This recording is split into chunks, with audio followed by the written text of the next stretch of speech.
Hello, everyone. Welcome back to episode 17. 17, my God. It's a wonder why we haven't been canceled yet. Really? Episode 17 of the drunkenly critically acclaimed, soon-to-be award-winning John Sawyer show. Right here on Strong Island TV. If you are watching us on Facebook Live, we thank you. If you are listening to us on the TuneIn Radio app, we thank you. If you don't have the TuneIn Radio app but wish to get it, you can do so by heading to the App Store or Google Play, depending on which service your cellular phone carries. Download the app for free. Search Strong Island TV or what is it? Oh, no, Strong Island Radio. Wow, I am full of blonde moments today. I just can't figure it out. Search Strong Island Radio in the search engine on the app. And as long as you have us marked down as one of your favorites, you can listen to us on the go every single week. I am your host, John Sawyer, alongside my co-host, Mr. Joe Herb, Evil Joe himself. How are you? Doing all right. Just want to throw out a congratulations right now to Derek Jeter. Yeah, it is Derek Jeter Day at Yankee Stadium. They are retiring his number. Yeah. Which brings the Yankees' retired numbers. They now have numbers 1 through 10 retired. 1 through 10. Yep. You think there's plenty of Yankee fans who want the number 2 retired, not just from the Yankees, but from the entire numerical system? I wouldn't be surprised. I know in hockey, one of the New Islanders players took Mario Lemieux's numbers. Mario Lemieux played for Pittsburgh his entire career. And Pittsburgh fans were pissed because there was somebody other than Mario Lemieux wearing the number. Guy doesn't even play for your team. It wasn't retired in the entire NHL. So this guy just on the one team. So this guy who has Mario's number isn't a Pittsburgh player. He's just he's an Islanders player. Oh, okay. Yeah, and Pittsburgh fans were pissed because he's wearing Mario Lemieux's number. Yeah, well, people want to bitch about anything. I know there's at least one number that's retired league-wide. Jackie Robinson's 42. Right. Is retired in Major League Baseball league-wide, which for obvious reasons. Not sure about other leagues, though. All right, well, before we get to our guest this evening, the triumphant return of a favorite guest of ours, it was made public on Facebook recently that somebody is leaving the show. Why don't you fill us in on that? I know what you're talking about. You know, bullshit. Lies and slander, sir. You're not headed down south to I am. with the little lady? Yes, end of the month. End of the month. I'm leaving New York May 31st, arriving in Missouri June 1st. Yeah. So we got, 2 more episodes? Yeah, 2 more episodes, and then we have the big send-off for you. Yeah. Yeah. Maybe we should get pancakes down here for that one. We should get pancakes down here for that. Yeah. Give you a flapjack or something. Right? Yeah. That means many things. I mean, of course it does. Many things. You know, just hope he doesn't ask for a San Diego thank you. Yeah, really. I'm not up for that. Thank you. All right. Before this gets disgustingly awkward, why don't we bring our guest? Past that part. Past that part. Let's bring our guest on from episode 1. Our good friend, Miss Natalina Corvino. Hi. Hi. Where are you calling from? From my kitchen. From your kitchen.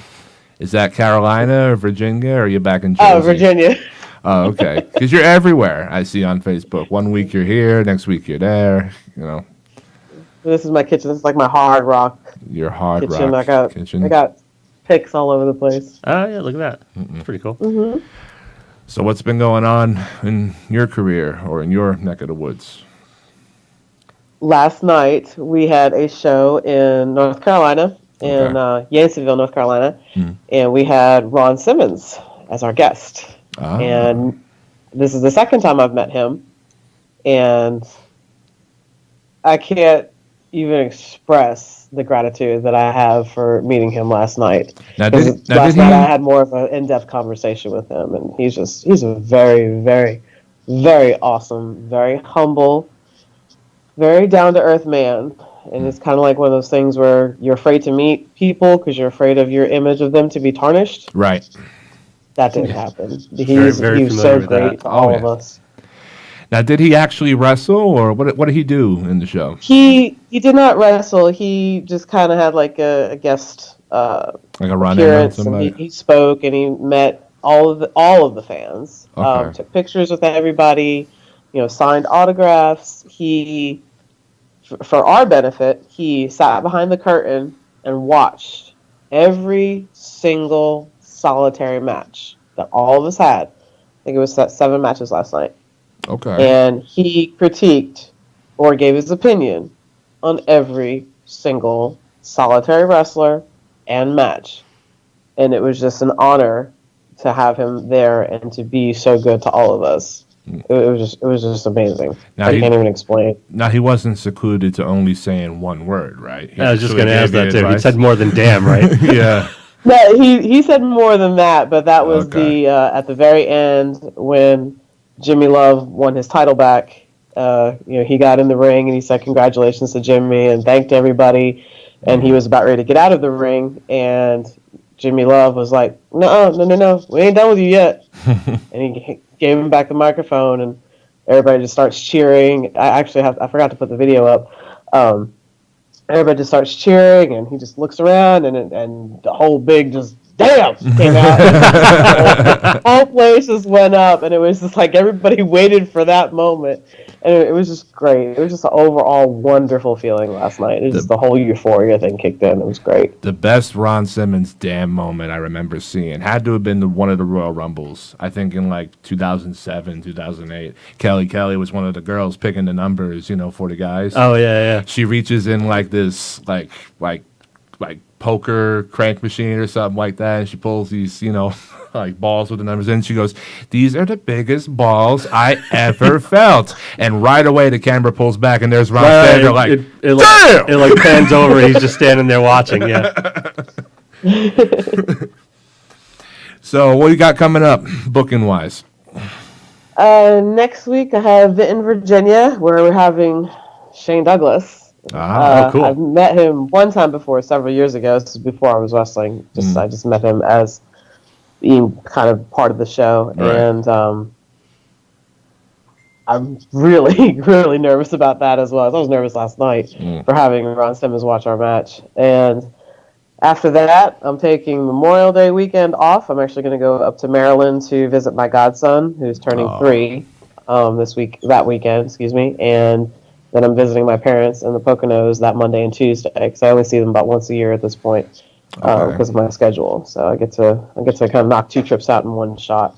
Well, so it's good that you have, some off time coming up, and that you're not completely killing yourself, 24/7 on the road. Because some guys in this business will never give themselves a break at all. They're just constantly on the go, and bless them for the passion, and having enough of a drive to do so. But at the end of the day, you got to think, well, when is enough going to be enough for them? Like it's only a matter of time before guys like John Cena, who's still, in my opinion, the biggest wrestling star on the planet, today. It's only a matter of time before someone like Cena and his body breaks down, and it's already starting to. He's had couple surgeries in the last couple of years, I think. Yeah, but that point where he just slowly turns into where Hogan is, and I'm not saying. Okay, I get what you're saying. Yeah, like walking like he's twice his age. Watching him in the ring kind of hurts. Yeah, yeah. Or when kind of Nikki's like, okay, we're going to have babies now and you need to stay home. Yeah. I predict that happening. Yeah, I do. If anything, it's not a knock on her. It's not a knock on her at all, but I do see that eventually happening, where she gets pregnant and she asks him to stay home with her, and then that will happen. You mentioned how nervous you were to meet Ron Simmons, and how nervous you are about Shane Douglas coming up, and I'm pretty sure you were quite nervous meeting Tommy Dreamer a while back when you did Dynasty Pro Wrestling in upstate New York. Is there a name in the business who, if you ended up on the same show with, you'd be completely terrified to the point where you're just like, nope, I'm not going anywhere near them? I'm just... It's probably almost anybody that I would still have, because I know that they're all the way up here and I'm down here. Right. And I know that they're going to be watching, because that's what they do. They watch you. And I'm just like, oh, I don't know if I could do this. I'll still go through with it, because the worst thing you could do is not go through with it. That would be a complete kick in my own but but I really couldn't pinpoint a name that I would definitely not do it with. I would just have to just suck it up and do it. I would be probably a nervous wreck, shaking and the whole time, Yeah. beforehand, because I saw him peeking through the curtain. I was like, oh crap, he really is watching. I thought because we were second match, and I was just kind of hoping he was like, oh, he'll start watching later, and however, on the flip side of it, he watched it, and after all was said and done, when I went to the back and he was standing right there, and he was just so extremely complimentary, and I was just standing there, and like, I wish I would do it, but I look probably stupid if I were to do the face I was making. Right. I just had the whole had the look of awe just all over my face, like, I can't believe I'm standing here and I'm talking to you and you're telling me that I'm actually good. I was just like, okay, wow. And then like when everything was said and done, he was done talking to me and giving me his you did this great, and the only thing I would change is you need to stay on the person a little bit longer. So it was like, the whole constructive criticism, which I love.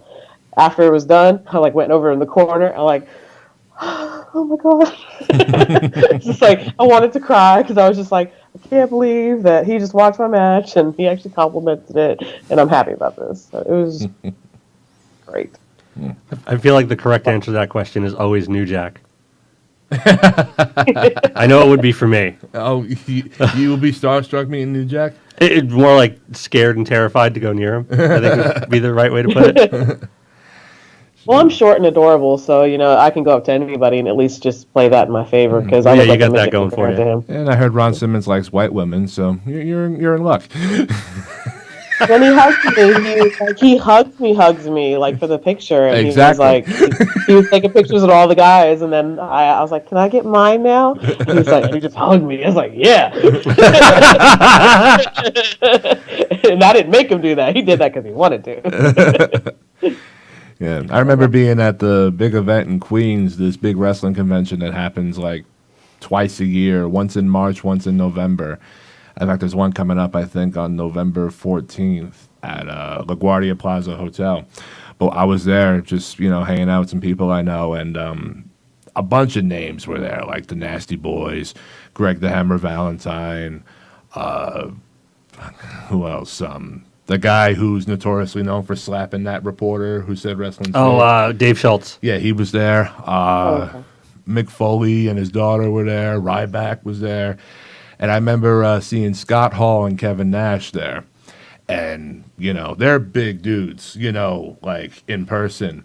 Yeah. But from the angle that I saw them, it's like they were, and not to, quote, Braun Strowman or anything, but it looked like they were the monsters among all these men because, I mentioned to you once before that you don't realize how big Scott Hall is until you see because he's always standing next to Kevin Nash. Yeah, and Kevin Nash makes him look like a normal person. Yeah, Scott Hall is actually like 6'5" or something like that. Oh no, he has to be like 6'7". Yeah, because Nash is legit 7 foot, and they're, neither of them were sitting down. They were just, right. I mean, they were friendly, and all, but they just looked so gigantic compared to everybody. And I shook their hand, obviously, but I remember seeing them at first, like, holy fuck, just how huge they are. Have you ever come across anybody, Natty, on shows, whether it's a name or someone on the independents, that have such a big presence about themselves, whether it be their personality or their size, that, like their physical, standards, that just have you taken aback a bit before approaching them? Like, geez, this dude is big, or wow, he's, got the personality of, a star. Just the fact that they're tall? Pretty much everybody, because I'm 5'2". Well, I'm not. Hey, you're taller than Alexa Bliss. True. Ron Simmons is very tall. I'm not talking. I don't even know what tall he is. I'm not talking just with size. I'm talking with other standards as well, like personality and charisma and whatnot. I think when I met Animal, Road Warrior Animal, kind of like I was kind of like scared to walk up to him, and then I can't remember. I was afraid to meet Sting, and I actually didn't meet him because I was afraid to approach him. So Sting is the guy that made you go, no, I'm staying right over here. Well, That was the guy. Okay. well, in my defense, to a point, he had himself kind of blocked off Right. behind the curtain. It was like people had to walk through a curtain to meet him, and everything was just, he was completely segregated. Mm-hmm. And I'm like, okay, this guy really wants to be left alone. And he did not meet every one of the wrestlers in the back. And I was like, and I wasn't working that show. I was just there as a fan. My husband was working that show. Mm-hmm. So I didn't feel it was my place to walk up to him and, shake his hand or anything. Right. I kind of just felt like he didn't want to be bothered. Mm-hmm. And that's the vibe that I had gotten. I can't remember who else I had gotten. Not necessarily a vibe, but it's kind of like, I don't know if I should bother them. They got to meet all these other people, and I'm not, better than they are. So I didn't feel it was my place. I just kind of stayed to the back and just mind my own business, kind of watch from afar. Right. I've started to do that with Tommy Dreamer. And I don't even remember how the conversation got started. I know it turned into talking about Hornswoggle because he found out that I really like midgets. And I don't know if I said it out loud or I said it to somebody else. And they're like, oh yeah, she really likes midgets. And he's like, you like midgets? I'm like, I love midgets. And he's like, I'm friends with Hornswoggle. And so we just started talking from there. But I was afraid to meet him because I had heard that he was very... when he was like doing his seminars, and I mean, I'll say this to his face, when he has the seminars, he would greatly critique, the girls as far as if they didn't look a certain way, as far as, you got to look a certain way to be in the business. Well, have you not heard him in shoot interviews? He'll gladly walk up to anyone and say they suck. Well, that too, and this is the same show that Sting was on, and I wasn't working it, and so I was afraid he was going to take one look at me. I was like, oh, you're a worker? You don't look like you should be a worker. I was really afraid that was going to happen. Let's be honest here. Tommy Dreamer is like the last person that should be talking about looks in the ring. True. True. Well, I mean, he's still, at his age, he's still pretty hot, He's still nice looking. I think he is. And talking to him, he turns out to be exactly the opposite of what I thought, and we had an hour and a half long conversation, and it was great. You thought he was going to be standoffish? I thought, and he really wasn't. And then when I saw him again in Amsterdam, had I talked to you since that day? I think I just talked to you on the phone. I didn't talk to you via texted interview. me privately on the way back home, I think. Okay. Yeah. But when he walked in the door, he was shaking everybody's hands. He came right up to me and gave me a kiss on the cheek, like he remembered me. And I mean, I know he met like 1,001 people since he met me. Mm-hmm. But it feels good when someone remembers you. Right. And they don't have to remember you. Because I can't remember people the first time I meet them. It takes me like 2, 3, 4 times before I remember. And he's taken way many more chair shots to the head than I have. Yeah. It reminds me of the very small friendship I had with Balls Mahoney when I was just coming up in the business. Because he has this thing about him where there's literally like some guys will put a wall up, and unless you really know them, that wall is going to stay up. With Balls, it wasn't like that. He was friendly with everybody. He was talkative with everybody, and he was the first guy in the wrestling business of, who had like status, and a lot of credentials and respect behind him to treat me like an equal, and I'll never forget that. Like granted, he never remembered me by name, and I obviously with the beatings he's taken and some of the substances he's partaken in, brother, right. I can see why, but he always remembered me by face, and right. I'll never forget that, with him and, certain, other guys. But yeah, I know what you mean, how it feels to be, remembered and, whatnot. Isn't that all our goals, in this line of work? Just to be. And Kurt Angle was there at the show that Sting was at, and I was that dorky person that was like kept circling where he was at, right? And I still never went because I was sorry. If you want to say a person that I couldn't even go up and talk to, I couldn't even do that with him, and I wanted to so bad because I respected him so much for. Okay, dude, you broke your neck in the, trying to win a gold medal, and then you won a gold medal with a broken neck. I just had so much respect for him. I still do. And I just couldn't bring myself to talk to him. And this was back in October of 2016. I just couldn't do it. Could not do it. And my husband was there, and Kurt Angle is like his god. And he would not go. He couldn't go up to him because he was just like, he's busy. I'm not bothering him. I was like, just you can bother him because you're on the show. I'm not. And he never did. I felt like, damn it. There's a story Matt Stryker told. I think it was on RF Video. Yes, about, I met him too. Yeah, He's about his. Wow. I'm gonna rate the dudes now. I think it was on RF Video or something. Did you hear the story when his first match on Raw, when it was against Kurt Angle, like what happened before and what happened after and everything? No, I don't think I did. Yeah. It was his first night on Raw, in a singles competition. Before then, they were just doing the teacher vignettes, and he gets told, "Oh, you're working Angle," So he goes to shake hands with Angle. "Hey, we're working tonight." He goes, "Oh, okay." And he does the whole squeeze the hand and pull close. And he goes, "Just want to let you know, if you don't do business tonight, I'm gonna break your fucking ankles. See you out there, buddy." So they go out there, and it's a total stiff fest. They're knocking the shit out of each other back and forth. And the match was quick. It was like, potato, bump, ankle lock, that's it, and Matt's tapping frantically like, "Oh, it hurts. They both get to the back, and they're thinking they're going to get yelled at by management. Vince just gets it from his chair. "Shit, that was good TV. Goddamn, good TV." which is funny, because if you heard the story about Kurt Angle's first match. Yeah. Wait, what? Kurt Angle's first match. Who did he work? Christian.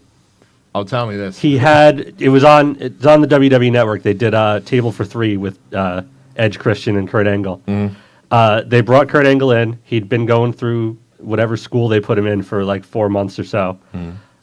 Vince calls. They had Christian working there too. I think he might have been coming back from an injury, rehabbing. Right. And Vince calls up to wherever they are, said, "We want Kurt Angle in the ring. We want to see how far he's come along." First match is going to be against Christian.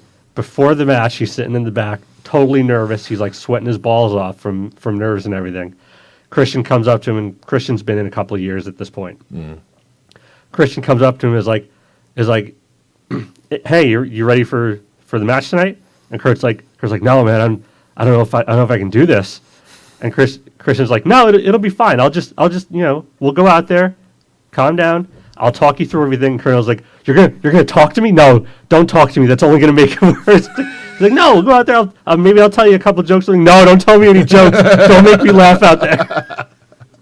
So how'd the match go? The match was pretty good, actually. It ended up being a really good match.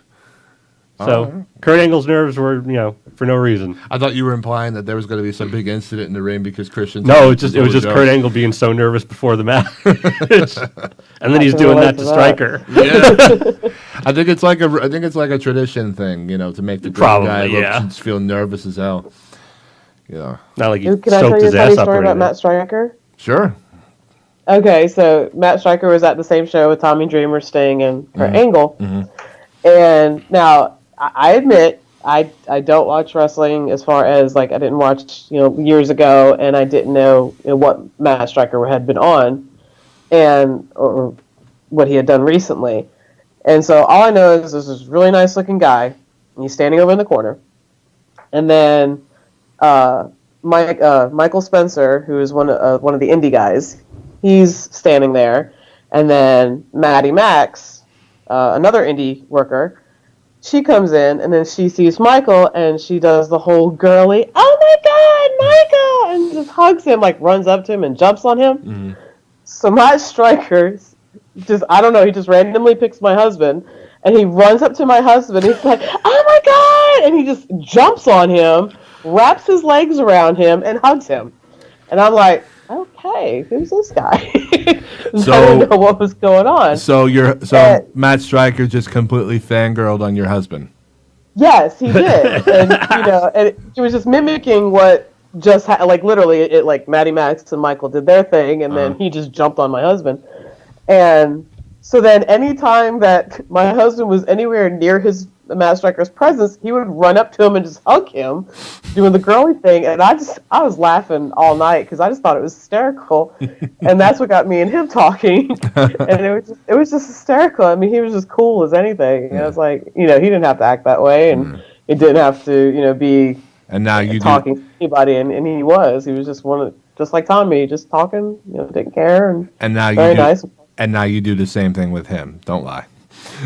No, I don't. I leave that special for them too. It's a special moment between two men. That's right. Special moment. Yeah, you know what I'm talking about. That's very true. Yeah. That's very true. Yeah. There was a couple times I was thinking, because I didn't really know anything about it. It's not gay. It's friendship. That's what I said. I was Sorry. Go on. Yeah, that's great, but damn. There goes my chances, damn it. If you're just tuning in, this is the John Sawyer Show on Strong Island TV and on the TuneIn radio app, and also on Facebook Live. I don't know why I just said all three there. Okay. We got Natalie Corvino on the line via Skype, out somewhere in Bumblefuck, West Virginia. Where are you again? Danville, Virginia. Danville, Virginia. Okay. I actually do have a story about being starstruck by a wrestler. It was probably 2004. I went to the girl I was with at the time. We went to see Raw at the Garden. Mm-hmm. And was it Who I Know or no? What's that? Was it the girl? No. Okay.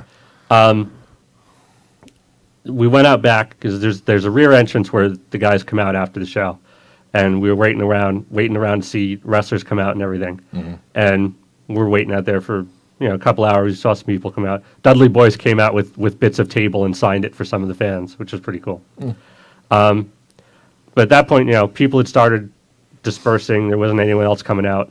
My girlfriend wanted to use my phone to call her mother.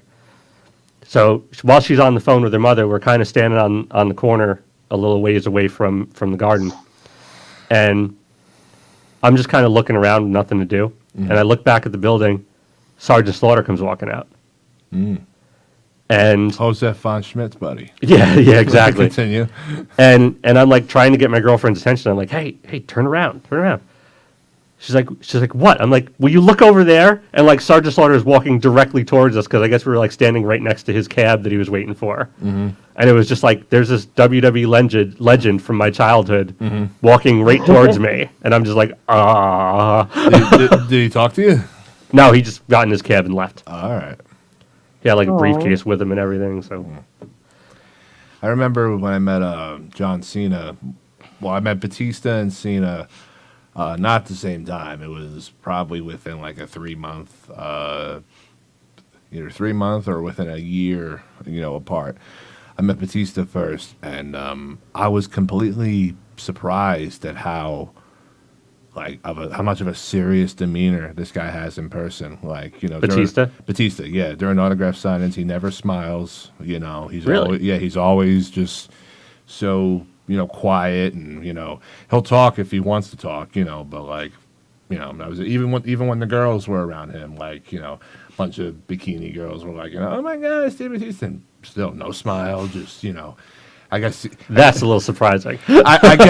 I guess he was either trying to stay in gimmick, or there's something about him that the public really doesn't know.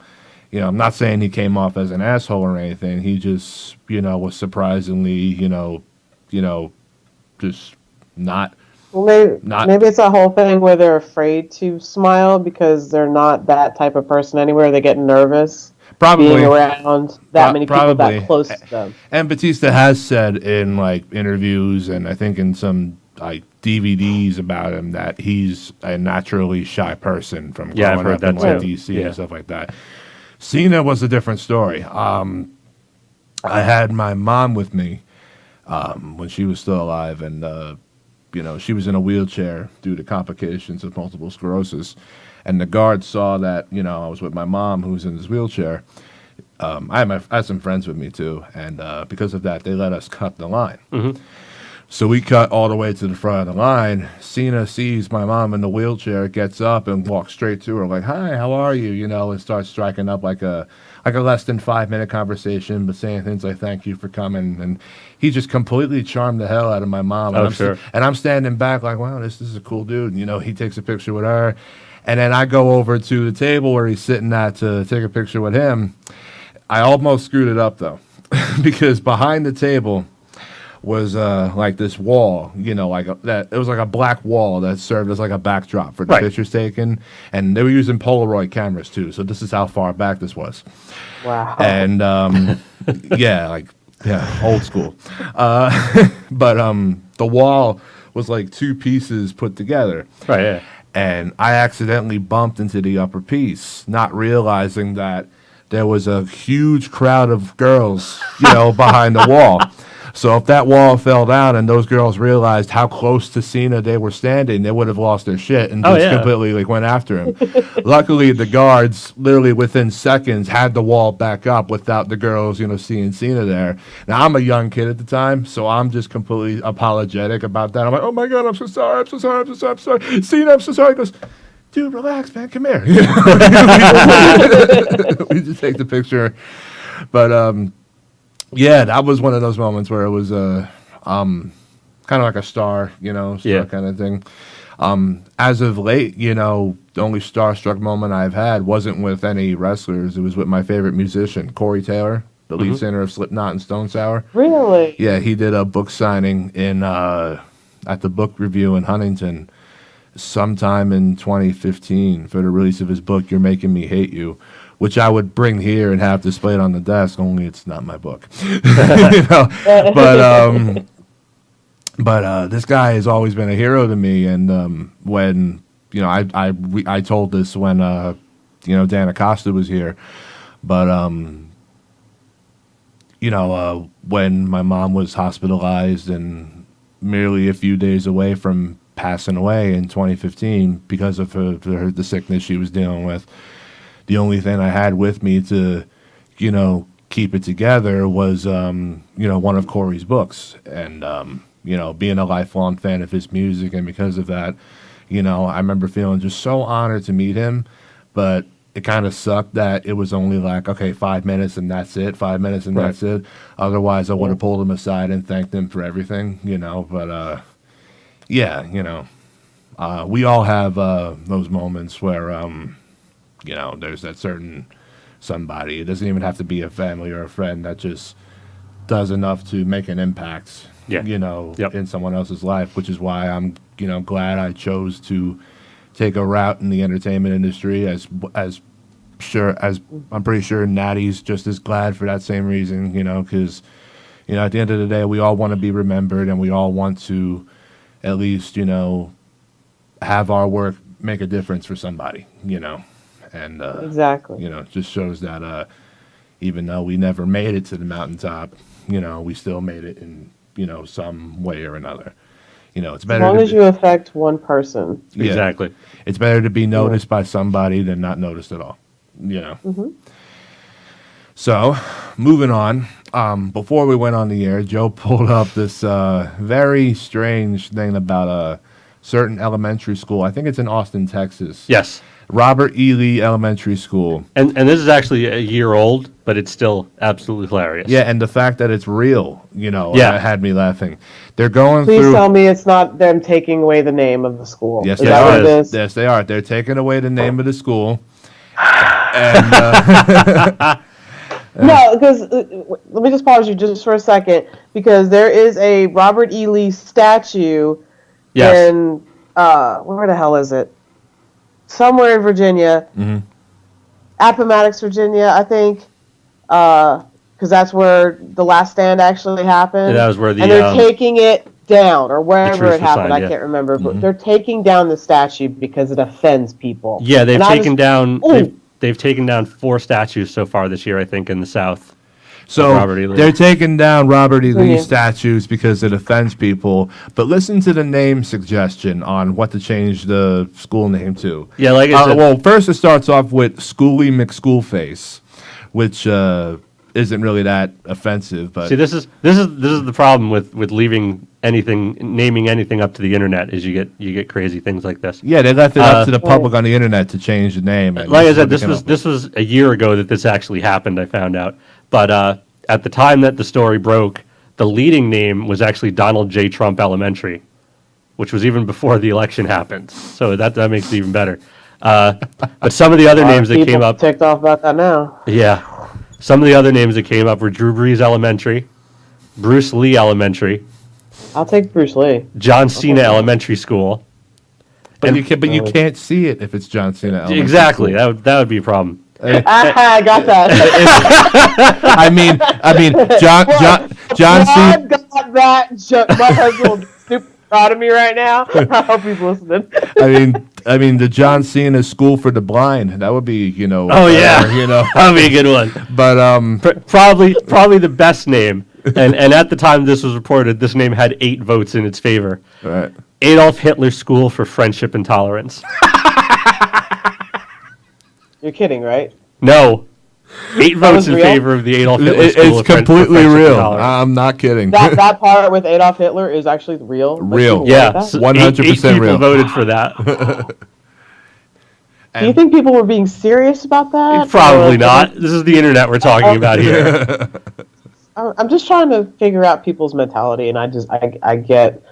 You ever read something and you're just like, how many drugs did they do? Oh yeah, You know? yeah, absolutely. Stuff like that. Wow. Okay. Poor statues in schools.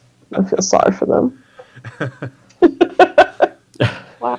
Yeah, high school wasn't exactly normal, in my case. A lot of the so-called extra classes weren't even, ran properly. Like my health class wasn't even, an actual health class. Oh yeah. Because the guy who ran the program, who, by the way, goes to the same gym as I do now, which kind of freaks me out because him and I are there at the exact same time. And he has yet to recognize me, which I'm thankful for because Yeah, I'm sure. because the guy's an idiot, but he's an illiterate man who can't pronounce sentences properly. So in the beginning of the class, it would sound like he's mumbling literally for like 10 minutes straight about a certain body part or a certain workout or a certain exercise.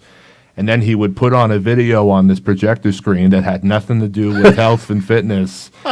So health class was really watch videos from the internet class, and he talks about the dangers of drinking and like this rock and roll stuff, like the dangers of drinking and drugs. And then he puts on Gene Simmons' Family Jewels, and you see Gene in Vegas with like Sebastian Bach and all these like rock and roll names. I mean, if anything, watching Gene Simmons on that show is the opposite effect of learning about the dangers of all that. Yeah. Just like watching Nancy Grace could cure sex offenders, because listening to her speak, you'd never want to have sex with a woman again. I kind of feel that way about Kellyanne There's going to Conway. be somebody that wants to. Have you seen what men have actual sex with? Like, you just... Unfortunately, yes. Like, how did you even find it with all those rolls hanging down? It's Does that mean? That wasn't mean to be mean. It really wasn't. you turn in heel on the show. It's okay. Or the ones that have like a full beard. Oh, somebody had sex with that. That's okay on a dude, but not a chick. No. No. Somebody has sex with those things. They do. I've seen a product of the fact that they had sex. Excuse me. That made me sound like Yeah, I don't want to think gotta about watch anyone that kind seeing of porn. that. No, but I've seen the baby that has resulted from the sexual activity that obviously occurred between the two. And I'm just Did the like, baby also have a beard? Not yet, but it had a shadow. Yeah. Did he come out the womb looking like Joe? I didn't look. You have no idea. Okay. I didn't look. Okay. Well then, this just got more disgustingly awkward. Only on the John Sawyer Show. That's my job, all right? If only Patrick was here to manspread some more for the camera. Right? Can never have enough man spreading. Yeah, enough manspreading. Yeah. So, I think the big question that we're not getting to yet here is And Natty, are you still champion? Yes. Are you still champion? I lost my Pure Pro Wrestling Championship last month. Oh. However, the following week, I did become champion of Saturday Night Mayhem Championship Wrestling. I thought you were going to say Saturday Night's main event. Do what now? I thought you were going to say Saturday Night's main event. No. Oh, It's okay. the actual promotion is called Saturday Night Champion. Yes, Saturday Night Mayhem Championship Wrestling, and I am their first women's champion. They never had a women's division before, so Congratulations. now we have a women's division for Yay. for that promotion, and I won the belt that night, and I was very honored. And so I lost one, I gained one, but I'm gonna get my other one back because I'm determined, and so I'll be getting my other one back. Oh, I'm sure. Just don't know when.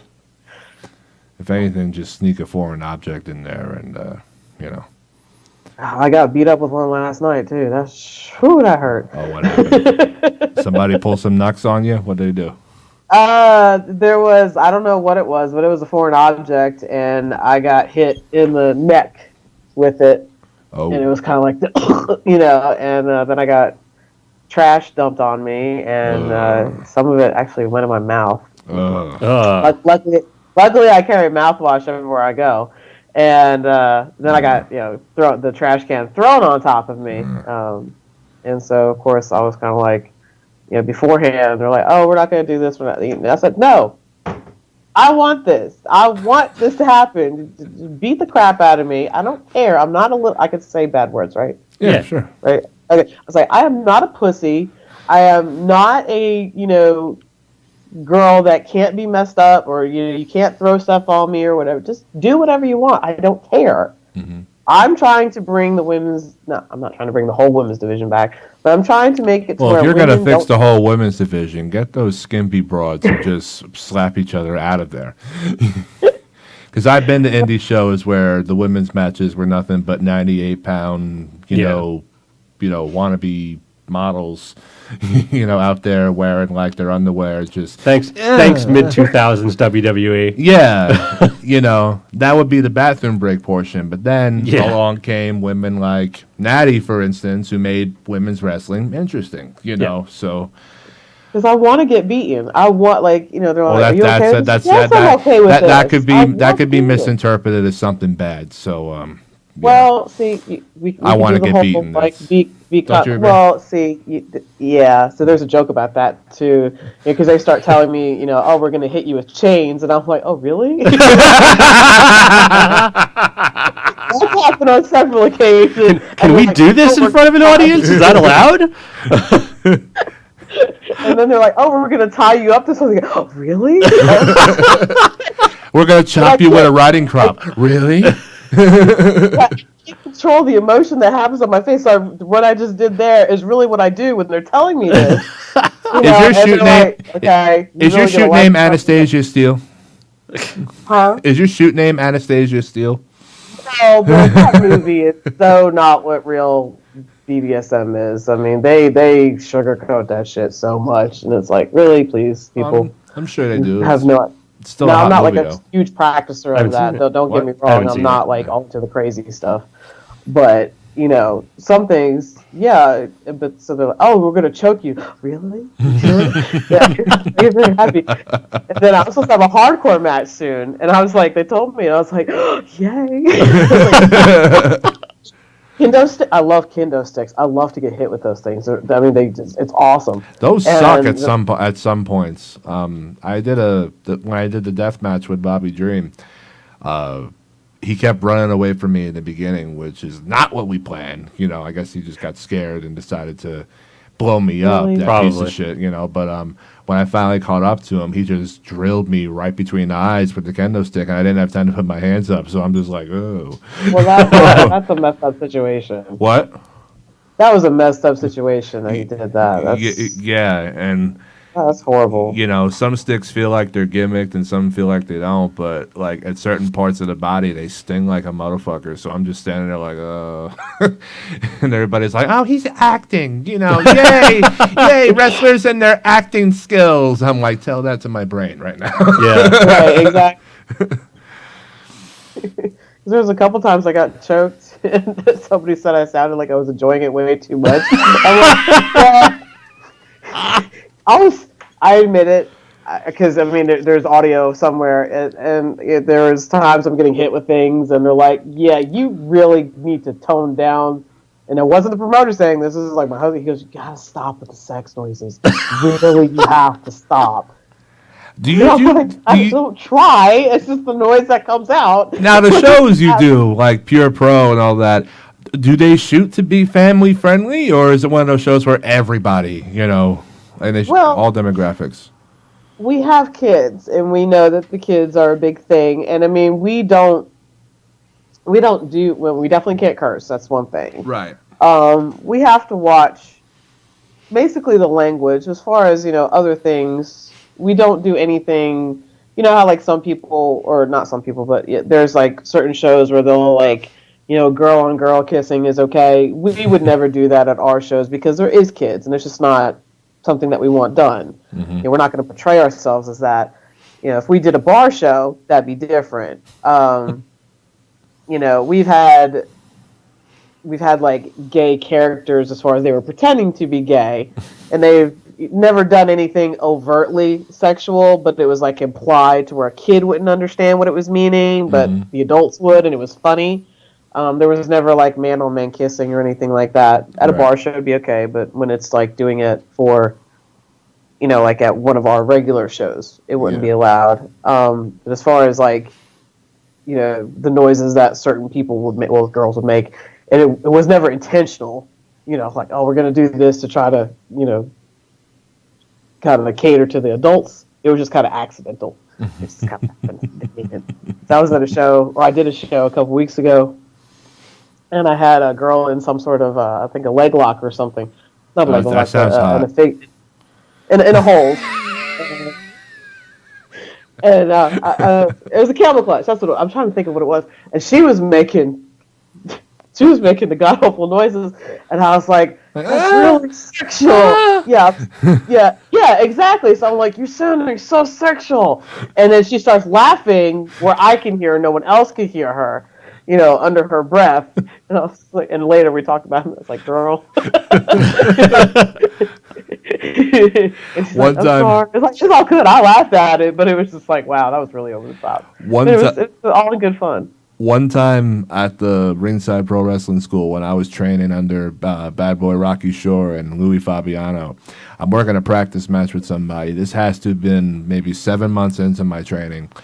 And I'm the babyface, so I'm taking the heat most of the match. This is before the comeback spot and all that.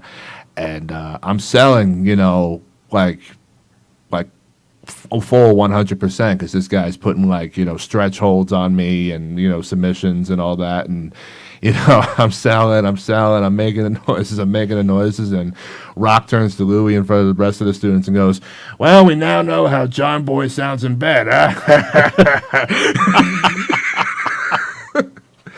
I'm like, "You asshole." The whole pleasure pain thing. What? It's that whole pleasure pain thing. Yeah, I guess.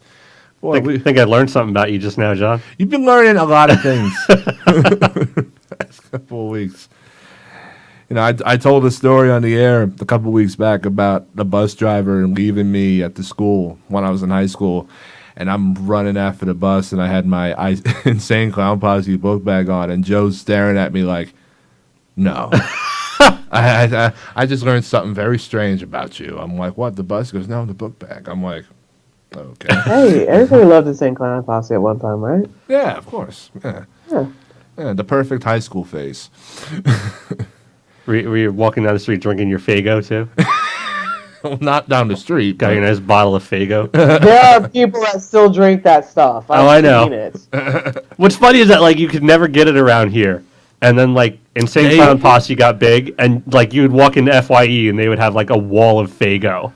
just because of Insane Clown Posse. They had it at somewhere in Smith Haven Mall, right over by Sears. They would have like a convenience store that looks like a gas station stop place. Okay.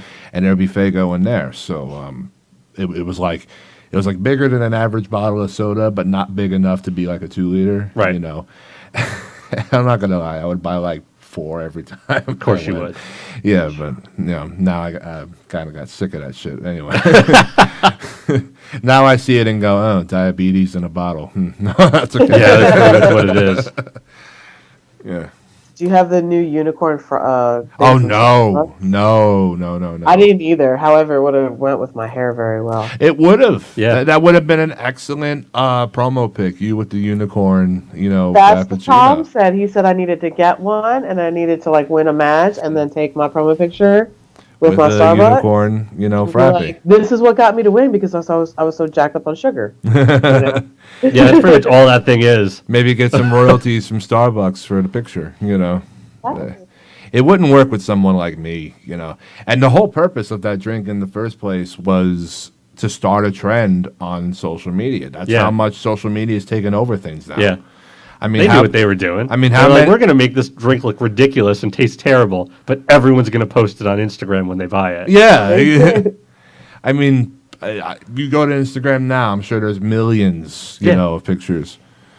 Yeah. I stick to my usual Starbucks order, I think the funniest part of the whole situation was that everybody, it's like, oh my God, we're going to get this new drink. And then everybody's getting the new drink. And then they're posting about how bad it is for you. And then finally someone like looked up the sugar content of like a regular Coke. And they're like, oh, you're going to say crap about this, unicorn thing. Have you seen what's in a Coke? Y'all drink that daily. Mountain Dew, drink 2-3 of those daily. Yeah, and not many people notice, but some of the ingredients in Coke can be found in bathroom cleaner and toilet bowl cleaner. But you could say that about a lot of things. Yeah, but it's legitimately true. Okay, I understand that. You could say that about a lot of things, though. You understand that water is in bathroom cleaner, right, John? What? Water is in bathroom cleaner. Yeah, but water's clear. It's purified. Coca-Cola will get you, shooting insulin in your ass every... Only if you drink day. like a liter of it an hour. Well, you haven't seen the people I've seen, I guess. All right, yeah, I'll give you that. I mean, the people I work with at my drink real... like one every once in a while. You do have one. It's just one, right? Yeah, no, literally. Like my cheat night is Saturday nights because after a show, it's usually out of town. Right. And we stop at the Sheets. Like there's a bunch of us that stop at the Sheets. You don't have Sheets up north, do you? No. Like it's I've like heard a of it, Wawa. but no, we don't have it around here. Up here, sheets means something different. Oh. Yeah. I guess you have Wawas up there, right? Or no? 7-Eleven. Wawa's Okay, over so- in Jersey. Okay, so 7-Eleven. You can get Wow. something made to go, or you can get your chips and stuff. So I get me the Doritos, spicy nacho cheese Doritos, and like a chicken something, and then like a milkshake, and then a real Coke, like not a Diet Coke, but a real Coke. I splurge. That's my cheat night. It's like, hey, I just put up a ring, and I took down the ring, and I had a wrestling match. I deserve this. Damn it! It's only one day a week. Yeah, well, it's your prerogative, Also I guess. keeps me awake on the way home. Natty, we're just about to take things to a close here. One more time for the viewers at home. Where will you be coming up this weekend for your next booking? I will be in Vinton, Virginia on May the 20th, and then I'm taking 2 weeks off. Okay. And people can just look up your social media to find out more Absolutely. info? Okay. Absolutely. Natalin. You can do Natalina Corvino on Facebook. I think I pretty much reached my max of friends, so pretty much my real self, Natalin Lewis. You can also find me on there. It has Natalina Corvino on there as well. Right. Instagram, I think it's Natty2977. Not much going on there. And one last thing, keep exposing those creeps who are asking for strange things. When you screenshot them, that entertains the hell out of me. It slacked off a lot. I was so disappointed. Well, you just gave away your shoot name on Facebook, so might start happening again. It's all good. Yeah. All right, Natty, thank you. Thank you so much. All right, have a good night. You too. All right, how do we... Okay. Thanks again to Natalie and Corvino for calling in. It was good hearing from her again. Yeah, it is. Yeah. All right. Next week, I don't know if this is a definite or a maybe, but we might have the great Robbie Rebel in studio next week. Awesome. Yeah. The guy's been out of the business for a while, and he claims to be out of touch with wrestling, but that's fine because, he doesn't have to be in touch, with anything. Right.